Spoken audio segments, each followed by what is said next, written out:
रिश्वतखोरी में आर किशोर की गिरफ्तारी से जुड़ा है ये मामला।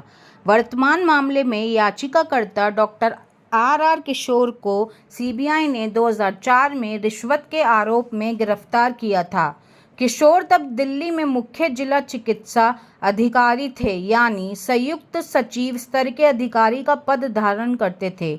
उन्होंने अपनी गिरफ्तारी के लिए सक्षम अथॉरिटी से मंजूरी न होने का हवाला देते हुए दिल्ली हाई कोर्ट में चुनौती दी थी। हाई कोर्ट ने सरकार की मंजूरी लेने के बाद सीबीआई को नए सिरे से जांच करने का आदेश दिया था।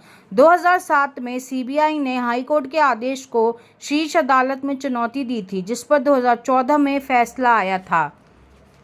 तो आइए देखते हैं इस पे पूरी खबर जो प्रकाशित की गई थी। नमस्कार, स्वागत है आपका लीगम फीगम स्टडी विद मी पर। मैं एडवोकेट श्रेयांशी अग्रवाल आज आपके सामने एक ऐसी न्यूज़ लाई हूँ जो प्रकाशित की गई थी अखबार में। 2014 से पहले के मामलों में भी भ्रष्ट लोक सेवकों को कोई छूट नहीं, सुप्रीम कोर्ट। शीर्ष अदालत ने कहा, डीएसपीई की धारा 6A1 को रद्द करने का उसका फैसला लंबित मामलों पर भी होगा लागू। सुप्रीम कोर्ट ने कहा कि भ्रष्टाचार के मामले में संयुक्त सचिव स्तर और इससे ऊपर के केंद्रीय सरकारी अधिकारियों को जांच से मिली छूट को रद्द करने वाला उसका 2014 का फैसला पहले से लंबित मामलों में भी लागू होगा। इसके मायने ये हैं कि भ्रष्टाचार के मामले में कोई भी अधिकारी 11 सितंबर 2003 जब विवादित कानून बनाया गया था, कब बनाया गया था विवादित कानून? 11 सितंबर 2003 को से लेकर मई 2014 जब उसे रद्द कर दिया गया था के बीच की अवधि के लिए कार्रवाई से सुरक्षा की मांग नहीं कर सकता है। Justice Sanjay Kishan Kaul, justice Sanjiv Khanna, justice Abhay S Oka, justice Vikram Nath और जस्टिस JK माहेश्वरी की संविधान पीठ ने फैसले में कहा कि भ्रष्ट अफसरों को छूट प्रदान करने वाले दिल्ली विशेष पुलिस प्रतिष्ठान DSPI अधिनियम 1946 के एक प्रावधान को रद्द करने और उसके 2014 के फैसले का पूर्वव्यापी प्रभाव होगा। ये धारा 6A अधिकारियों से पूछताछ या उनके खिलाफ जांच के लिए केंद्र सरकार की पूर्व मंजूरी से संबंधित थी।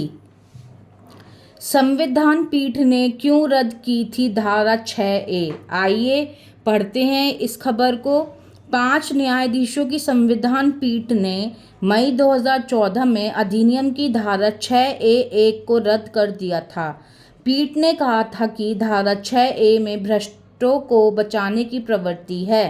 पीठ ने साफ किया कि धारा 6A केवल प्रक्रिया का एक हिस्सा थी और ये कोई नया अपराध या सज़ा नहीं बनाती थी। पीठ ने कहा, इसकी वैधता पर 2014 के फैसले का अनुच्छेद 20(1) की उपयुक्तता से कोई लेना देना नहीं है। अनुच्छेद 20(1) बताता है कि किसी भी व्यक्ति को कथित कृत्य के समय लागू कानून के उल्लंघन के अलावा किसी भी अन्य अपराध के लिए दोषी नहीं ठहराया जाएगा। सरकार की मंजूरी ज़रूरी थी किस मामले में? आइए ये भी देखते हैं। DSPE अधिनियम की धारा 6A में संयुक्त सचिव और उससे ऊपर के स्तर के अधिकारियों के खिलाफ भ्रष्टाचार के मामलों में आगे बढ़ने के लिए सरकार की पूर्व मंजूरी अनिवार्य थी। हालांकि धारा 6A(2) में दिए गए एक अपवाद में कहा गया है कि रिश्वत लेने या स्वीकार करने का प्रयास करने के आरोप में किसी व्यक्ति के मौके पर गिरफ्तारी से जुड़े मामलों के लिए किसी अनुमोदन की ज़रूरत नहीं है। रिश्वतखोरी में आर किशोर की गिरफ्तारी से जुड़ा है ये मामला।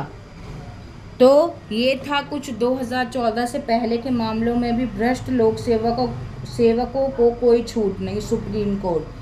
तो ये खबर आपको कैसी लगी? कमेंट बॉक्स में कमेंट ज़रूर करें। धन्यवाद।